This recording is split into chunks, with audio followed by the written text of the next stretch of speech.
అబ్బా గణేష్ పండుగ అప్పుడే అయిపోయిందా? ఇంకో 10 రోజులుంటే బాగుండే అనుకుంటున్నట చాలా మంది. ఆవు మరి దినా మాడకట్టోళ్ళంతా కలుసుకునుడు, పూజలు చేసుడు, భజనలు, కీర్తనలు, అన్నదానాలు ఏమన్నా నడుస్తుండేనా? ఇంకే పండుగైనా ఒక్కనాడు 2 రోజులే గాని వినాయక చవితి 9 రోజుల సంబురమాయే. ఇంకో 10 రోజులైతే దేవి నవరాత్రులు, బతుకమ్మ పండుగ వస్తూనే ఉన్న తీన్రి. హుసేన్ సాగర్ శుద్ధి కార్యం జోరుగా నడుస్తుంది. లక్షల విగ్రహాలు నిమజ్జనం చేసిండ్రు కదా. సలాకులు, రాడ్లు, పట్టీలు, స్టాండ్లు ప్రతి ఒక్కరు తీసి బయటకేస్తున్నారు. ఇది ఖైరతాబాద్ గణేష్ కు సంబంధించిందట. చిన్ని విగ్రహాలు పెద్దది కలిపి ఇవే 100 టన్నుల దాకా ఉండొచ్చట. పూల దండలు, శాల్వలు, అబ్రెక్కాయిదాలు వస్తే అవి తీసేస్తున్నారు. సఫాయి వాళ్ళకి సరిపోని పని.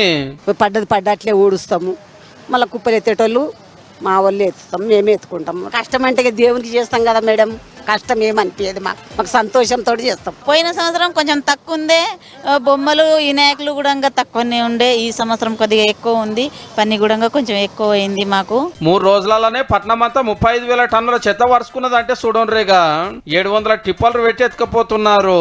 రథాలు ముద్దుగా సింగారిచ్చి ఆడుకుంటా పాడుకుంటా తీసుకొచ్చేరే. మళ్ళా రోడ్ల మీద అన్నదానాలు గిన నడిచే.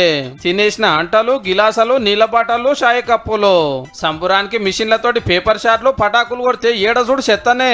అక్కలు ఊడ్చి ఈడ కుప్ప చేస్తే ఈ మిషన్లు వచ్చి రప్ప రప్ప గుంజేస్తున్నాయి. దీని పేరు జటాయు.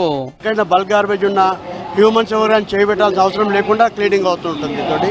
దీంతో మనకు మ్యాన్ పవర్ తక్కువ అవసరం పడుతుంది, ప్లస్ ఎవరు చేయబెట్టకుండా. ఇంకో 2 రోజులు తిప్పల పడతా గానీ హుసేన్ సాగర్ ఇది అంత వస్తుందట. మరి ఎప్పటిలేక అయితానికి ఇంకెన్ని రోజులు పడుతుందో గానీ ఇంత కష్టపడుతున్న సఫాయి వాళ్ళకి సలాము.